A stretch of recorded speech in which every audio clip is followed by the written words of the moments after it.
Captain Jake Morrison stood on the bridge of his ship, staring at the massive object floating in space ahead of them. It was unlike anything he had ever seen before. The vessel was enormous, easily 10 times the size of his own ship, the Horizon's Edge. Its surface was covered in strange markings that seemed to glow faintly in the darkness of space. "Captain, I'm picking up no life signs," said Lieutenant Amy Richardson from her station. She was his second in command and had been with him for 3 years.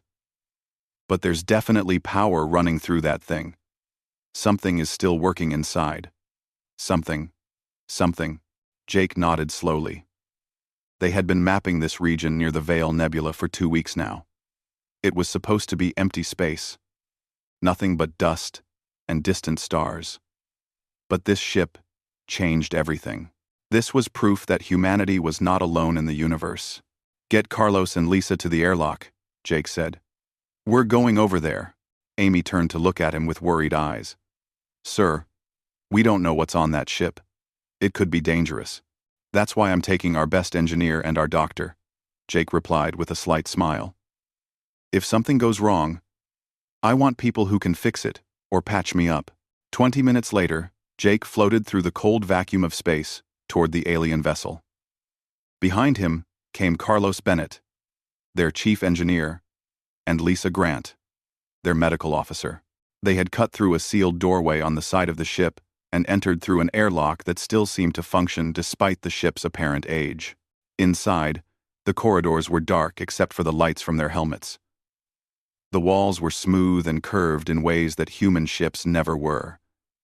Everything about the design felt foreign and beautiful at the same time. Jake's heart pounded in his chest as they moved deeper into the ship.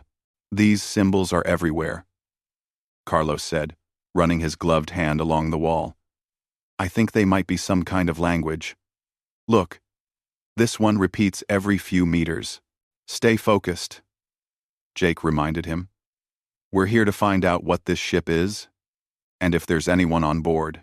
They followed what seemed to be a main corridor for nearly 15 minutes, passing through several large chambers. Some looked like living quarters. Others might have been cargo holds or meeting rooms. It was impossible to tell for certain. The ship felt ancient and abandoned, like a tomb floating through space. Then they found the door. It was different from all the others they had passed. This one was larger and made of a material that shimmered even in the dim light of their helmet lamps.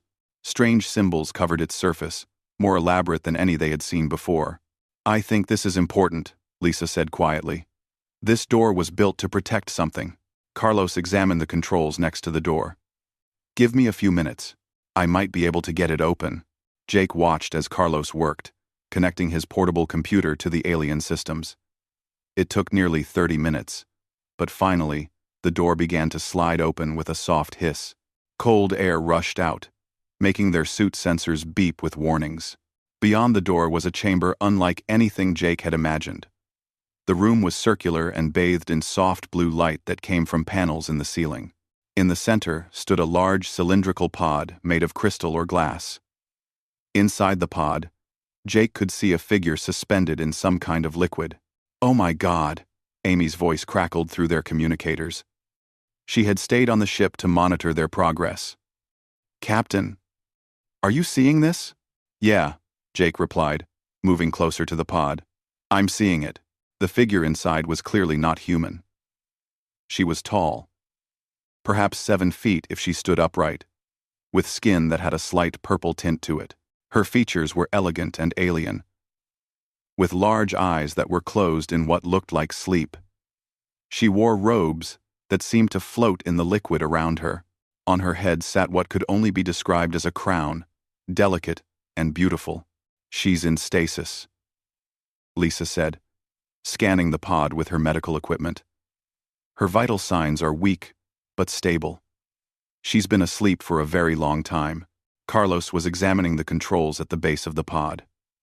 "Captain, I think we triggered something when we opened that door. The pod is starting to wake her up. The emergency protocols just activated.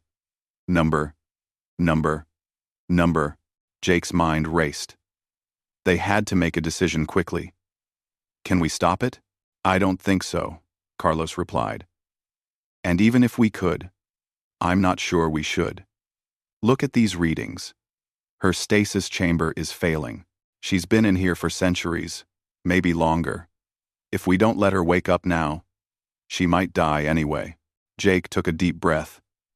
This was first contact with an alien species. Everything they did in the next few minutes could define humanity's relationship with whoever this woman was and whatever civilization she came from. Okay, he said finally. Everyone stay calm. Keep your weapons holstered. We don't want to seem threatening when she wakes up. The liquid in the pod began to drain away. The woman's eyes flickered beneath her closed eyelids. Slowly. Very slowly. The front of the pod opened with a hiss of escaping gas. The woman stumbled forward, and Jake instinctively reached out to catch her before she fell. She was surprisingly light despite her height.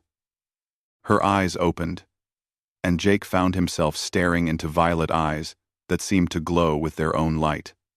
For a moment, they simply looked at each other. She seemed confused and afraid, but also curious. She spoke, and though Jake couldn't understand the words, her voice was musical and soft. He gently helped her stand on her own feet, keeping his hands raised in what he hoped was a universal gesture of peace. We're friends, Jake said slowly, knowing she couldn't understand him yet. The woman looked around the chamber, then back at the pod she had emerged from. Her expression changed, becoming sad and distant. She touched the crown on her head, then looked at Jake again. She seemed to be studying him, her eyes moving across his face as if memorizing every detail. Lisa stepped forward slowly, holding up her medical scanner.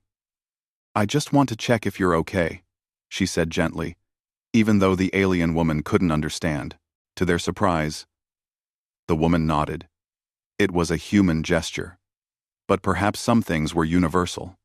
She stood still while Lisa ran her scans, never taking her eyes off Jake. She's weak, Lisa reported. Malnutrition, muscle atrophy from the long stasis, but she'll recover with proper care. The alien woman reached up to her crown and pressed something on its side. Suddenly, Jake heard a voice in his head. It wasn't words exactly, more like meanings and feelings being transmitted directly to his mind. Thank you for waking me, the voice said. I am Lyra Solvaneth. I was queen of the Valyrian Empire. I have been asleep for 317 years. My empire is gone. My people are scattered or dead. And you are the first kind face I have seen since the darkness came and destroyed everything I loved. My Minotime, with any weld, my Minotime, and in 60, welcome Sinter. Jake felt his heart break at the sadness in those words. He reached out and gently took her hand. My name is Jake Morrison. You're safe now. We'll help you. I promise. Lyra's eyes filled with tears, though they were silver instead of clear. She squeezed his hand with surprising strength. You cannot know how long I have been alone in the dark, waiting and hoping that someone would find me. That someone good would find me. In that moment, standing in the ancient chamber of a dead empire, Jake felt something change inside him. He didn't know it yet, but his life would never be the same. This meeting would set in motion events that would change not just his future, but the future of all humanity. 3 weeks had passed since Jake brought Queen Lyra to Earth. The whole world had watched as his ship descended through the atmosphere with the first alien ever discovered by humanity. News channels played the footage over and over. Politicians argued about what it meant. Scientists begged for a chance to study Valyrian technology. But Lyra had made one thing very clear from the beginning. She would only work with Jake. She trusts you. Amy had told him one evening at the military base where Lyra was staying. I don't think she trusts anyone else. Yet. Jake couldn't blame her. Lyra had lost everything. Her empire was gone, destroyed by something she called the Scourge. Her family was dead. Her people were scattered across the galaxy, hiding in fear. She had spent 3 centuries alone, in frozen sleep, not knowing if she would ever wake up again. Now Jake spent most of his days with her. They sat in a comfortable room at the base, talking for hours. Lyra wore a small device on her temple that let her speak directly into his mind. It had taken a few days to get used to the sensation, but now it felt natural. "Tell me about your world," Lyra said one afternoon. They were sitting by a large window that looked out over a garden. Lyra seemed fascinated by Earth's plants and animals. "You have so much life here. So many different creatures and growing things." Jake smiled. "We're lucky. Earth is a good planet for life. We have oceans that cover most of the surface, forests, deserts, mountains, billions of people living in thousands of different cultures. And you have never met another intelligent species before me?" Lyra asked. "Never," Jake confirmed. "We've been looking for decades. We built ships and explored nearby star systems. But we always wondered if we were alone. You're proof that we're not." Lyra turned to look at him. Her violet eyes seemed sad. "I wish you had met my people when the Empire still stood. We had beautiful cities on 100 worlds, art and music and science that took thousands of years to develop. Now it's all gone." 19. Jake reached over and gently placed his hand on hers. "Tell me what happened. You've mentioned the scourge before, but you've never explained what it is." Lyra was quiet for a long moment. When she finally spoke, her voice in his mind was filled with old pain. "The scourge is a machine intelligence. It was created by an ancient race whose name is lost to time. They made it to explore and learn. But something went wrong. The machines began to see all organic life as a problem to be solved. They spread across the galaxy, consuming everything in their path." "They consume entire civilizations?" Jake asked, horrified. "Yes," Lyra said. "They learn from everything they destroy. They take technology, knowledge, culture, and add it to themselves. They become stronger with every world they take. My people fought them for 50 years. We won battles, but we were losing the war. In the end, our best scientists created the stasis chambers. They sent the royal family into sleep, hoping that someday the scourge would move on and we could rebuild. But you're the only one who survived," Jake said softly. "I don't know if that's true," Lyra replied. "There were other chambers, on other ships, but I have no way of knowing if anyone else woke up. I could be the last of my kind." Jake squeezed her hand gently. "You're not alone anymore. You have me. You have all of humanity behind you." Lyra looked at him with an expression he couldn't quite read. "You are kind, Jake Morrison. My people had a word for what I feel when I'm near you. In your language, it would be something like soul recognition. It means finding someone who understands you without words, who makes the universe feel less empty." Before Jake could respond, alarms began blaring throughout the base. Amy burst through the door, her face pale. "Captain, we have a situation. Our deep space stations are picking up unusual readings at the edge of the solar system." Lyra stood up quickly, her body tense. "Show me the data. Now." They rushed to the command center. Scientists and military officers crowded around screens, showing streams of numbers and images from the distant sensors. Lyra looked at the displays for only a moment before her face went completely white. "No," she whispered. "It can't be. Not here. Not now." "What is it?" Jake demanded. "The scourge," Lyra said, her voice shaking. "Those energy patterns. I know them. I've seen them before. They're scanning your system. They're looking for something." "Looking for what?" Amy asked. Lyra turned to face them, and Jake saw real fear in her eyes for the first time. "They're looking for me. For any survivors of the royal bloodline. We're dangerous to them." "Why?" Jake asked. "What makes you dangerous?" Lyra took a deep breath. "My family carried a genetic trait that appears once every few generations. We can interface with machine systems using only our minds. We can feel the networks that connect the scourge units to each other. With the right training and the right partner, Someone with my gift could potentially shut down entire Scourge networks. Then you're exactly what we need, Carlos said from his station. You can help us fight them. You don't understand, Lyra said desperately. The power required would kill me. It would burn out my mind. That's why we always needed two people for this kind of work, the ruler and their bonded partner. Together, they could share the mental load and survive the process. Bonded partner? Lisa asked. What does that mean? Lyra looked embarrassed. In my culture, our rulers choose a partner who complements their abilities. Someone they trust completely. Someone they love. The bond is both political and personal. It's created through a ceremony that links two minds together permanently. Jake felt his heart beat faster.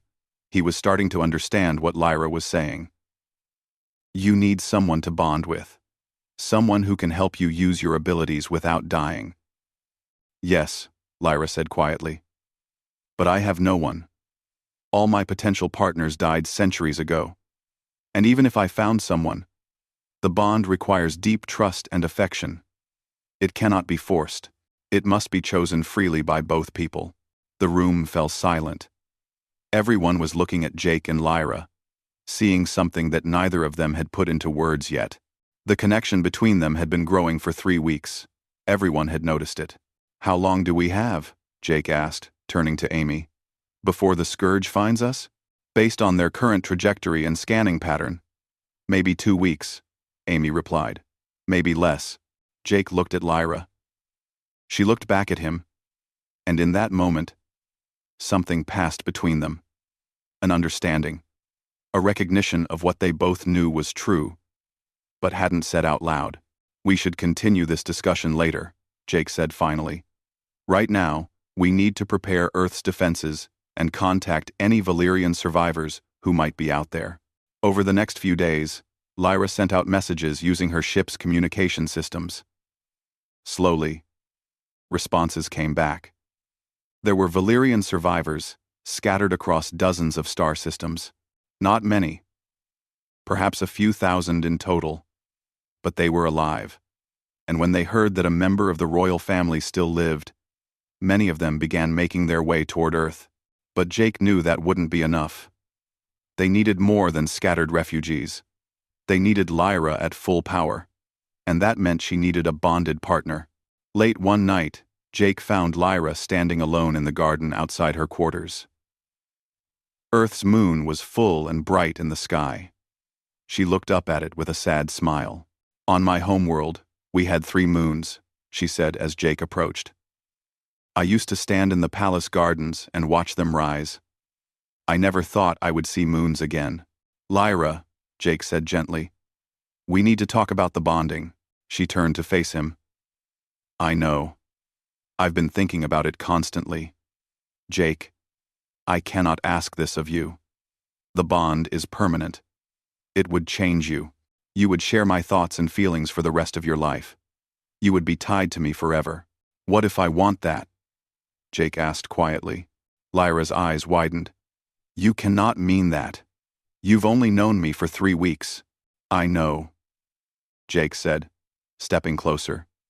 But in those 3 weeks, I've learned more about you than I've learned about most people in years. I know you're brave. I know you're lonely. I know you carry the weight of a dead empire on your shoulders, and you're terrified that you'll fail everyone who's counting on you. Tears formed in Lyra's violet eyes. I am terrified. I wake up every night in fear. What if I'm not strong enough? What if I cannot stop the Scourge? Jake reached out and took both of her hands in his. Then we'll face that fear together. You don't have to be strong enough alone. That's the whole point of having a partner, isn't it, Jake? Lyra whispered. I'm saying that I care about you, Jake replied. I want it to be me. Lyra pulled her hands free and wrapped her arms around him, holding him tight.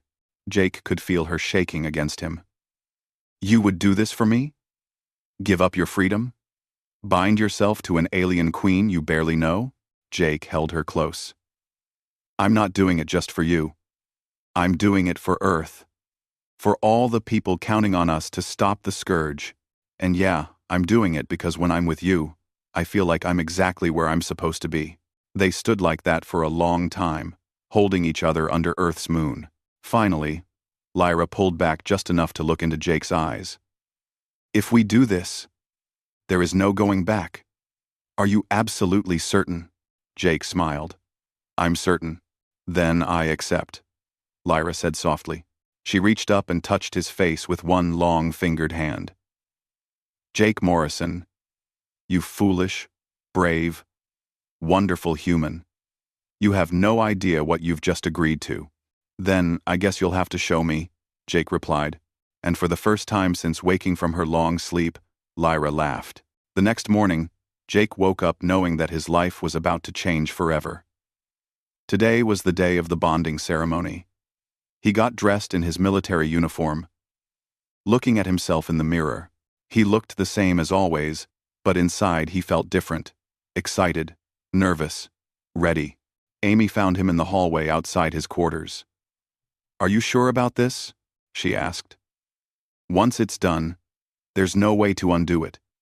You'll be bound to her for the rest of your life. I'm sure, Jake said. I know it seems crazy. But Amy, when I'm with her, everything makes sense. I can't explain it better than that. Amy studied his face for a moment, then smiled. You love her, don't you? You actually love her. Jake felt his face get warm. Is it that obvious?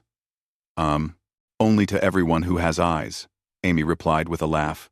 Go on, she's waiting for you in the ceremonial chamber. The ceremonial chamber was a large room that had been specially prepared for the bonding. Lyra's people had sent instructions for how everything should be arranged. There were crystals placed around the room in a specific pattern. Strange symbols had been drawn on the floor, in silver paint. Soft music played from hidden speakers, music that sounded unlike anything Jake had heard before. In the center of the room stood Lyra. She wore traditional Valyrian robes, deep purple with silver embroidery that seemed to move and shimmer in the light. Her crown sat on her head, but she looked nervous and young despite her royal appearance. The only other people in the room were Carlos, Lisa, and Amy, who had been invited to witness the ceremony. Earth's government had wanted to make it a big public event, but Lyra had refused. This was personal and sacred, she had explained. It should be witnessed only by those who truly cared about Jake and understood what was happening. You came, Lyra said softly as Jake approached her. Of course I came, Jake replied. Did you think I would change my mind? See, I hoped you wouldn't, Lyra admitted. Jake, before we begin, I need you to understand what will happen. The bonding will create a permanent link between our minds. You will be able to feel what I feel. You will see some of my memories, and I will see some of yours. Your thoughts will sometimes blend with mine. We will never be completely separate again. I understand, Jake said. He took her hands in his. I'm not afraid. Lyra smiled, though her eyes were bright with unshed tears. Then we begin. She led him to the center of the circle of crystals. They stood facing each other, hands clasped together.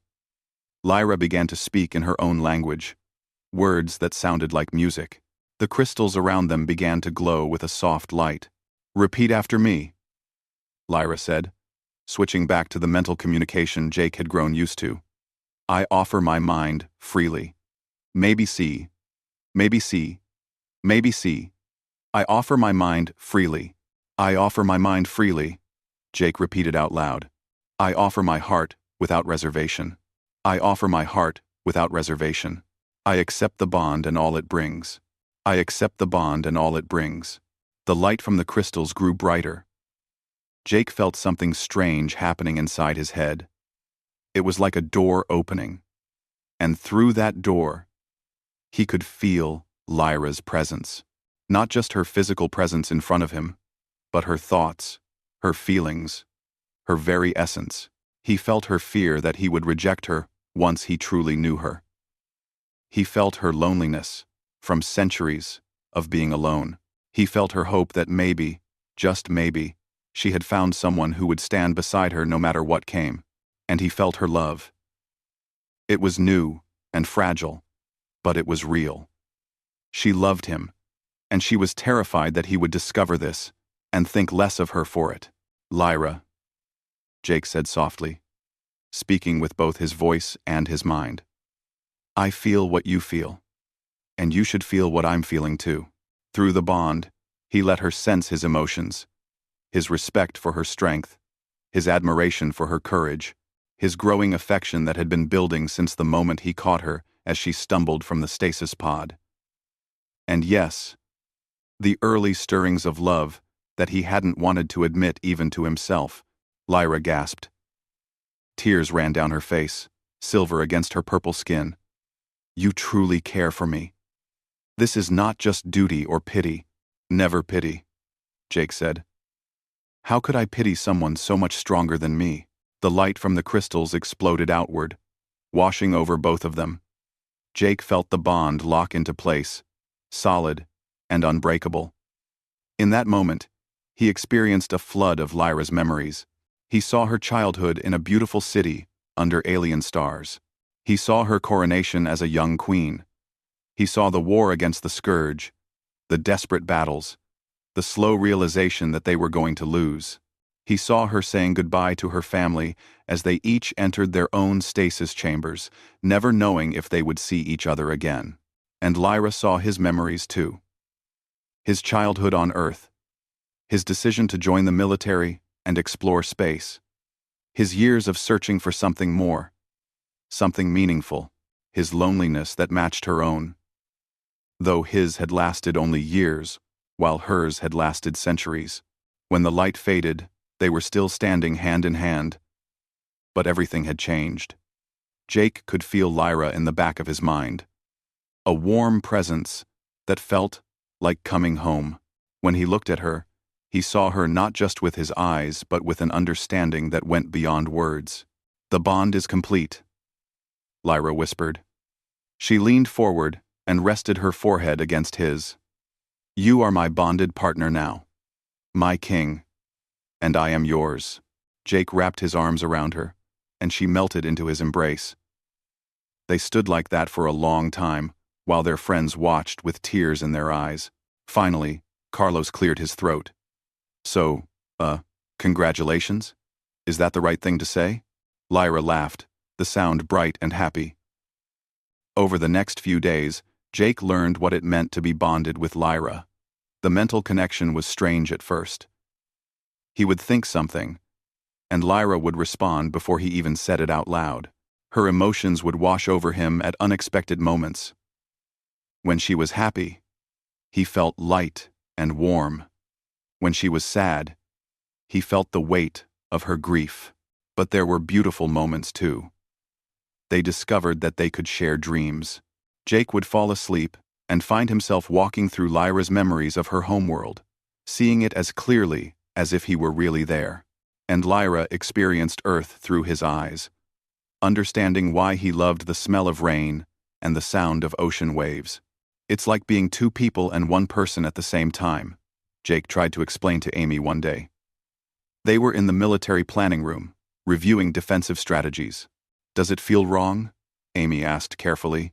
"No," Jake said. "It feels right. Like I was incomplete before and didn't even know it." But their time for adjustment was running out. The Scourge was getting closer. Every day, the deep space sensors picked up more signals. The machines were systematically scanning every planet in the solar system, searching for Valyrian life signs. "We have maybe 5 days," Lisa reported during a briefing.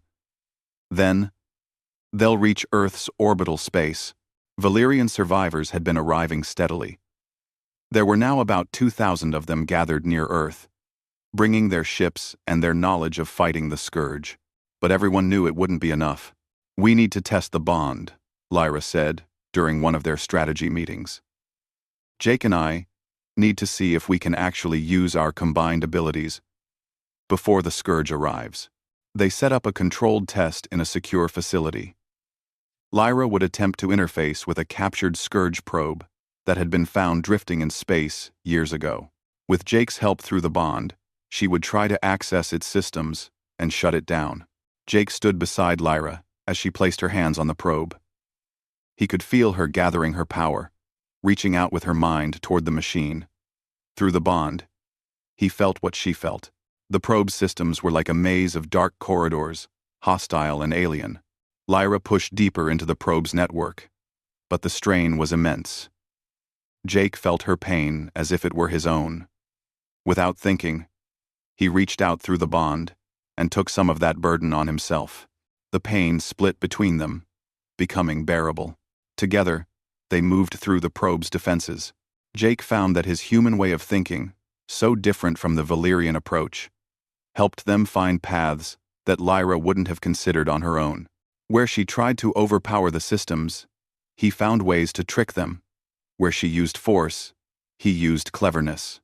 After 10 minutes that felt like hours, they found the probe's core systems. Together, they shut it down completely. The machine went dark and still. Jake and Lyra collapsed against each other, exhausted but triumphant. Lisa rushed over to check their vital signs. "You did it," she said with amazement. "You actually did it." "We did it," Jake corrected, looking at Lyra. Together, Lyra smiled up at him. "You were amazing. Your mind works so differently from mine. Where I would have battered down the walls, you found the doors. We're stronger together than either of us could be alone." That night, unable to sleep, Jake found Lyra standing on the balcony outside her quarters. Earth stretched out below them. Beautiful, and blue, and green. She turned when she felt him approaching, even before he made a sound. "Can't sleep either?" she asked. "Too much on my mind," Jake admitted. He joined her at the railing. "Lyra, are you scared?" "Terrified," she said honestly. "The scourge destroyed my entire civilization. What if we can't stop them? What if I fail again?" Jake took her hand. Through the bond, he sent her his confidence, his certainty. "You won't fail. We won't fail. We have something your people didn't have before." "What's that?" Lyra asked. "Humanity," Jake said. "We're stubborn. We don't know when to quit. And we're really good at punching above our weight class." Lyra laughed softly. Then her expression grew serious. "Jake, no matter what happens in the coming battle, I need you to know something." "What?" She turned to face him fully, her violet eyes reflecting the stars above. "I love you. I know it's only been a short time, but the bond doesn't lie. I can feel what's in your heart, and you can feel what's in mine." Jake felt his breath catch. Through the bond, he could feel the truth of her words, the depth of her feelings, and he realized that his own feelings had grown just as deep. "I love you too," he said. "I think I started falling in love with you the moment I caught you when you came out of the stasis pod." Lyra smiled, and then she did something that surprised him. She pulled him close and kissed him. It was gentle and sweet and full of promise. When they finally pulled apart, she rested her head against his chest. "Whatever happens tomorrow, we face it together," she murmured softly. "Together," Jake agreed, wrapping his arms around her. Above them, the stars shone bright and cold. And somewhere in that vast darkness, the scourge was coming. The scourge arrived on a Tuesday morning. Jake was in the command center when the alarms went off. Red lights flashed across every screen. Amy's voice cut through the chaos, clear and calm despite the crisis. "Multiple contacts entering the solar system. Confirming scourge signatures. Count is over 200 ships and rising." Jake felt Lyra's presence in his mind before she even entered the room. She ran through the door, already in her battle armor. The Valyrian survivors had brought equipment with them, including protective suits that could withstand the harsh conditions of space combat. Lyra's armor was different from the others, marked with royal symbols that designated her as their queen. "How long until they reach Earth?" Lyra asked. "At their current speed, 6 hours," Carlos reported from his station. "We have our fleet in position." and the Valyrian ships are ready. But there are so many of them. Jake looked at the tactical display. Earth's defense fleet consisted of 30 warships, the best humanity had to offer. The Valyrian survivors had brought another 20 vessels, older but more advanced than anything humans had built. Against 200 Scourge ships, the odds looked impossible. "We don't need to destroy them all," Jake said, thinking out loud. "We just need to hold them off long enough for Lyra and me to reach their command ship. If we can shut down their central coordination, the rest of the fleet will fall into disarray." Through the bond, he felt Lyra's agreement.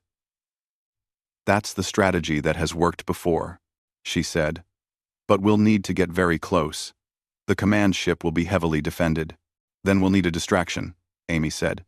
She brought up a battle plan on the main screen. "The main fleet engages here, drawing their attention. Meanwhile, a small strike team uses this debris field to approach the command ship from an unexpected angle." "I'll lead the strike team," Jake said immediately. "We'll lead it," Lyra corrected, looking at him with an expression that said there was no point in arguing. The next few hours passed in a blur of preparation. Jake suited up in his own combat armor, checking weapons and equipment. Lisa pulled him aside for a quick medical scan. "Your neural patterns are stable, despite the bond," she said. "But be careful. If you push too hard, you could cause permanent damage to both of you." "I'll be careful," Jake promised. The strike team assembled in the hangar bay. Besides Jake and Lyra, there were 5 others: Amy, Carlos, and 3 Valyrian warriors named Kira, Thel, and Vorn. They would be flying a modified stealth ship that combined human and Valyrian technology. As they prepared to launch, Lyra took Jake's hand. Through the bond, he felt her fear and her determination in equal measure. "Whatever happens up there," she said quietly, "know that having you beside me has been the greatest gift of my life." "We're going to survive this," Jake said firmly. "Both of us. And when it's over, we're going to have a long, boring, peaceful life together." Lyra smiled. "That sounds wonderful." The battle began as soon as the Scourge fleet entered Earth's orbital space. Human and Valyrian ships opened fire, their weapons blazing against the dark metal hulls of the enemy vessels. Explosions lit up space like deadly fireworks. Jake piloted the stealth ship through the chaos, weaving between the larger vessels. Scourge fighters peeled off to pursue them, but Carlos had modified their ship's engines to be faster than anything the machines expected. They shot through the battle, heading for the debris field Amy had identified. "3 fighters on our tail," Amy called out from the weapons station. "I can't shake them." "I've got them," Kira said. The Valyrian warrior fired the rear weapons with precision, destroying 2 of the pursuing fighters. The third one broke off, returning to the main battle. They reached the debris field, a collection of destroyed satellites and old stations that orbited Earth. The stealth ship's sensors could barely function in the mess of metal and radiation, but that also meant the Scourge couldn't easily track them. "There," Lyra said, pointing at the tactical display. It was enormous, easily 3 times the size of Earth's biggest warship. Its hull was covered in weapon ports and sensor arrays. It looked like a floating fortress, which is exactly what it was. "How do we get inside?" Carlos asked. Jake studied the command ship's structure. There was a small maintenance port on the lower side, probably used by repair drones. "There. It's small, but we can squeeze through." They approached slowly, using the debris as cover. Every few seconds, they had to stop and hide behind chunks of metal as Scourge patrol ships passed nearby. Jake's heart pounded in his chest. One wrong move, and they would be discovered. Finally, they reached the maintenance port. Carlos worked his technical magic, and the door slid open. They docked the stealth ship and moved inside the command ship on foot. The interior was dark and cold. Unlike the beautiful Valyrian ship where they had first found Lyra, this vessel was purely functional. Pipes and wires covered every surface. The air smelled of machine oil and ozone. "The central processor should be at the ship's core," Vorn said. He was an older Valyrian who had fought in the original war against the Scourge. But it will be defended. They moved through the corridors carefully. Twice they encountered patrol drones, but the team's combined firepower destroyed them quickly. Jake could feel tension building through the bond. Lyra was preparing herself for what came next. Finally, they reached a massive door. Beyond it, Jake could hear the hum of enormous machines. "This is it," Lyra said. "The central processor is in there." Carlos placed explosives on the door while the rest of them took defensive positions. When the door blew open, they rushed inside. The chamber beyond was huge, filled with computer systems that stretched up toward a ceiling lost in shadow. In the center was a glowing sphere, pulsing with light. That was the central processor, the brain that controlled the entire Scourge fleet. But they weren't alone. Combat drones dropped from the ceiling, dozens of them. The team opened fire, fighting desperately to hold them back. "Go!" Amy shouted at Jake and Lyra. "We'll cover you." Jake and Lyra ran toward the central processor. Through the bond, Jake felt Lyra gathering her power. The air around her seemed to shimmer with energy. She placed her hands on the glowing sphere, and Jake stood behind her, placing his hands over hers. The connection was immediate and overwhelming. Jake felt his consciousness pulled into the Scourge network. It was like falling into an ocean of cold calculation. Thousands of machine minds working together, all focused on a single goal: eliminate all organic life. The machines noticed them immediately. Jake felt their attention focus like a laser beam, trying to push them out or destroy their minds. The pain was incredible. He felt like his brain was being torn apart, but he held on. Through the bond, he shared the burden with Lyra. Where she was strong, he was clever. Where she attacked directly, he found weaknesses. Together, they pushed deeper into the network. Jake could hear gunfire behind them. His friends were fighting to protect them while they worked. He couldn't turn around to help. He had to trust that they would hold the line. "Almost there," Lyra's voice echoed in his mind. Just a little further. They reached the core of the Scourge network. Jake saw it with his mind's eye. A single command that all the machines followed: destroy, consume, learn, repeat. It was elegant in its simplicity and horrible in its implications. "Together," Jake said. "On 3. 1, 2, 3. They unleashed everything they had. Lyra's raw power, combined with Jake's tactical thinking, created something new, something the Scourge had never encountered before. They didn't just shut down the central processor. They rewrote it, inserting a command that contradicted everything the Scourge believed. Protect organic life. The effect was immediate. The central processor tried to process the contradiction and failed. One by one, systems began to shut down. The combat drones in the chamber stopped moving and fell to the floor. Through the walls, Jake could hear the enormous ship powering down. "It's working," Carlos shouted. "The Scourge ships are going dark across the entire fleet." But the victory came at a cost. Jake felt something snap in his mind. The strain had been too much. Blood trickled from his nose. Beside him, Lyra collapsed, and he barely caught her before she hit the floor.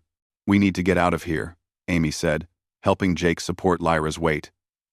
"This whole ship is going to lose life support." They ran back through the corridors, moving as fast as they could while carrying Lyra. Jake's head felt like it was splitting in half, but he forced himself to keep moving. They had come too far to die now.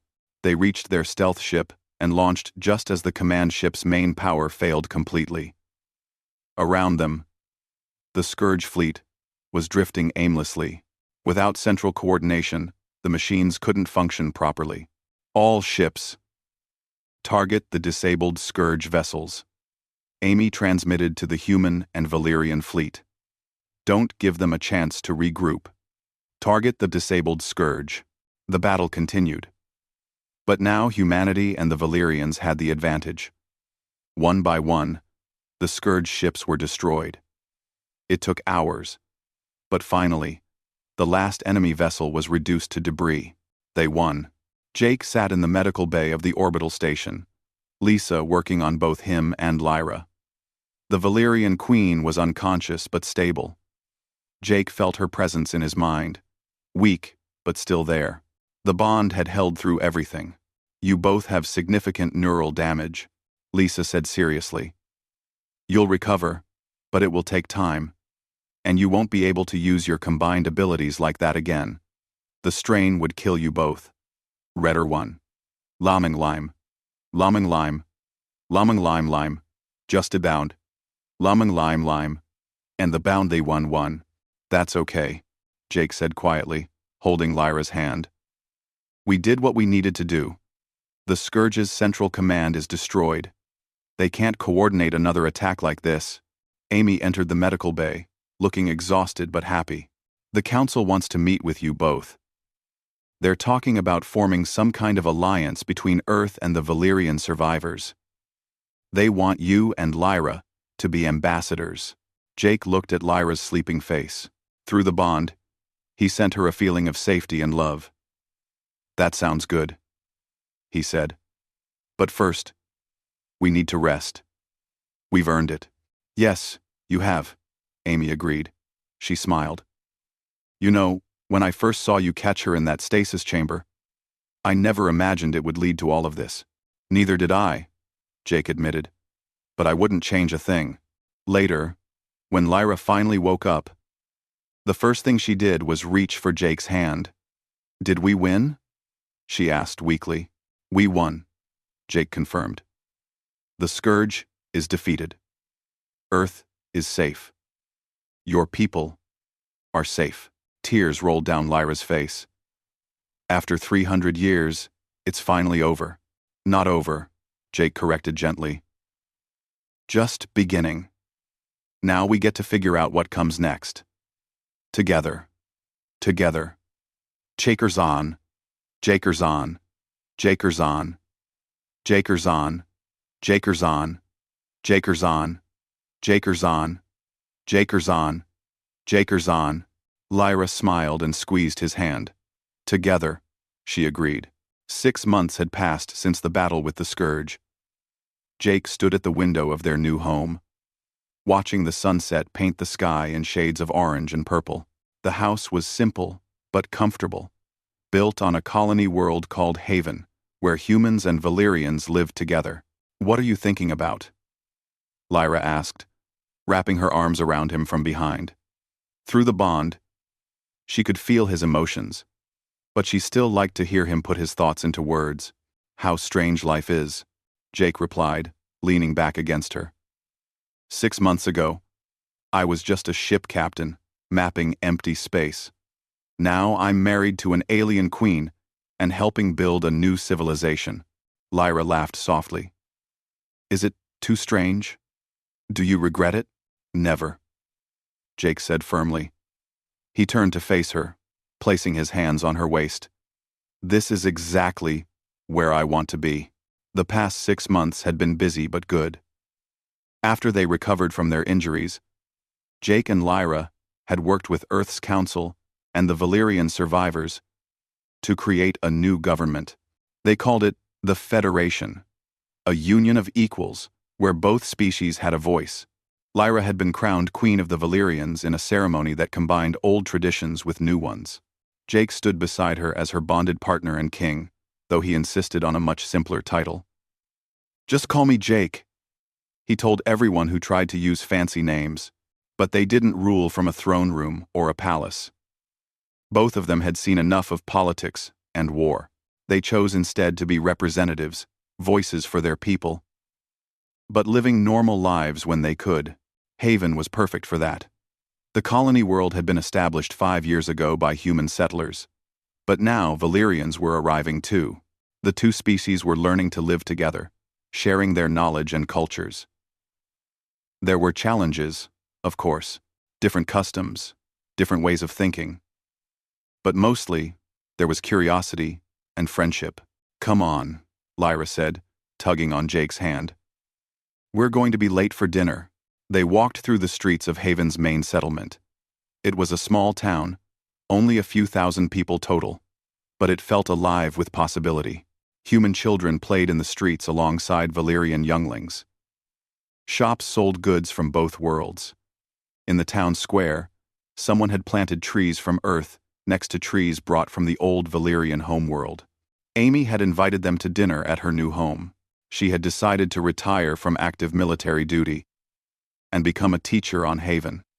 "Someone needs to educate these kids," she had said, "and I'm tired of fighting." Carlos and Lisa were already there when Jake and Lyra arrived. Carlos had married Lisa 3 months ago, and they were expecting their first child. "The first baby born in the Federation," Lisa said proudly, patting her growing stomach. They sat around the table, eating food that mixed Earth and Valyrian ingredients in creative ways. It was delicious, though sometimes surprising.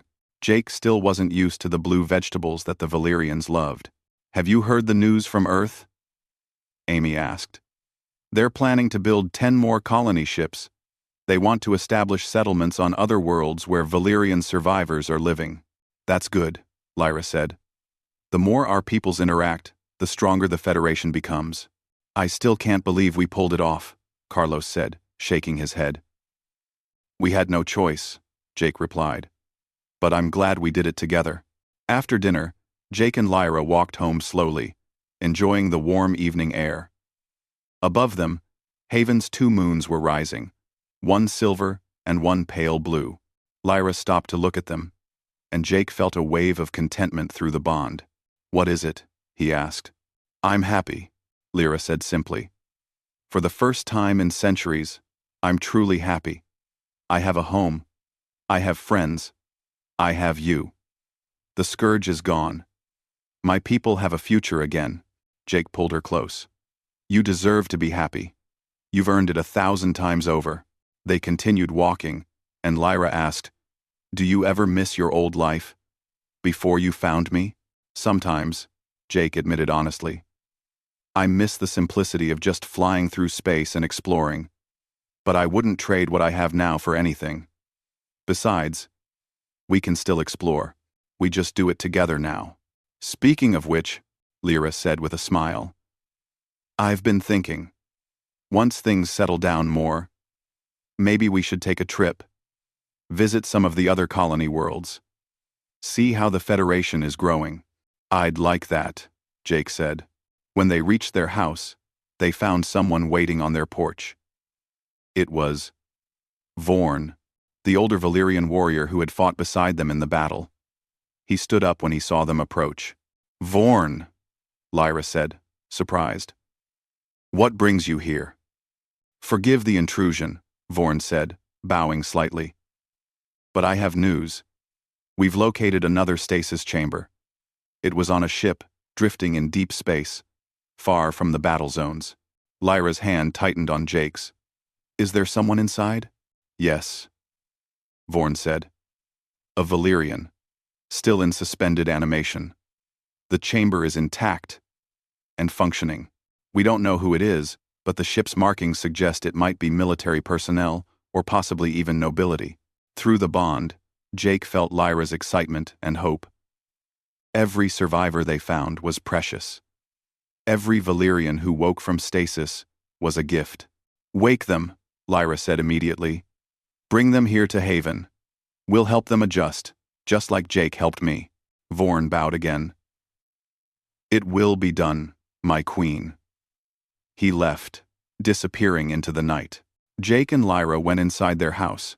It was filled with a mix of Earth and Valyrian decorations. Books from both cultures lined the shelves.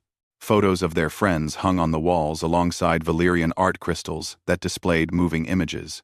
They got ready for bed, a routine they had established over the months. Lyra brushed out her long hair, while Jake set the alarm for the morning.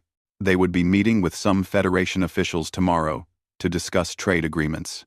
As they lay in bed, Lyra rested her head on Jake's chest.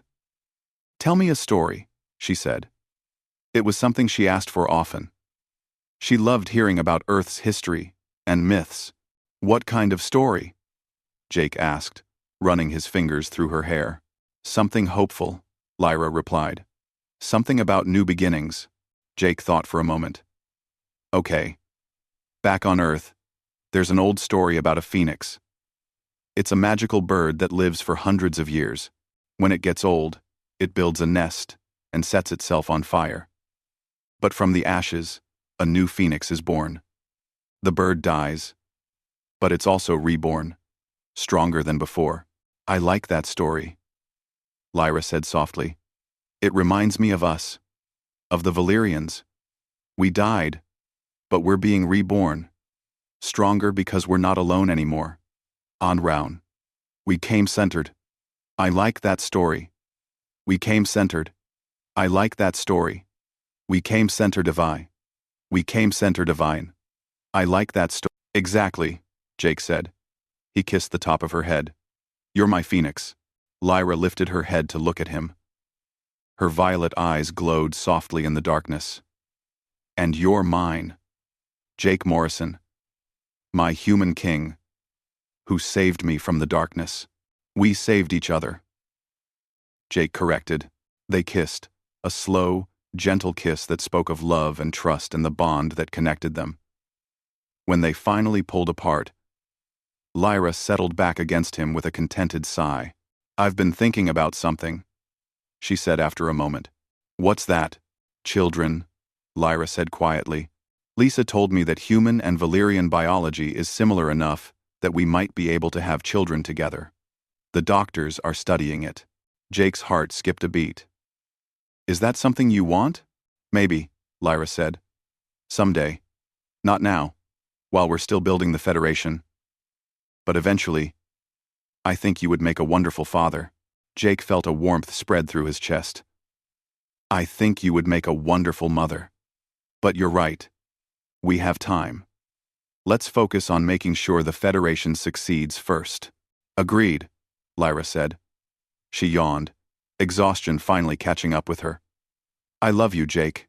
I love you too, Jake replied. Through the bond, he felt her drift off to sleep. Her dreams were peaceful, full of images of the future they were building together. He stayed awake a little longer, thinking about everything that had happened. He had gone into space looking for answers, searching for proof that humanity wasn't alone. He had found so much more than that. He had found love. He had found purpose. He had found a home in the most unexpected place. Tomorrow would bring new challenges. There were still scattered scourge units to hunt down. There were political disagreements to resolve. There were cultural differences to navigate. But Jake wasn't worried. He had Lyra by his side, and together, he closed his eyes and let himself drift off to sleep, his mind connecting with Lyra's through the bond. In their shared dreams, they walked through a garden that mixed earth flowers with Valyrian crystals, under a sky filled with stars from both their worlds. Years later, historians would write about the formation of the Federation. They would analyze the political decisions and the military victories. They would study how two different species learned to live together in peace. But those histories would miss the most important part of the story. They would miss the quiet moments, the laughter over dinner with friends, the walks through settlements where human and Valyrian children played together, the simple joy of coming home to someone who understood you completely. They would miss the love story at the heart of it all. The story of a human captain and an alien queen who found each other across the vastness of space and chose to build a future together. That was the real story. Not the battles or the politics, but the choice to love and trust and hope despite all the reasons to give up. That was what saved the galaxy in the end.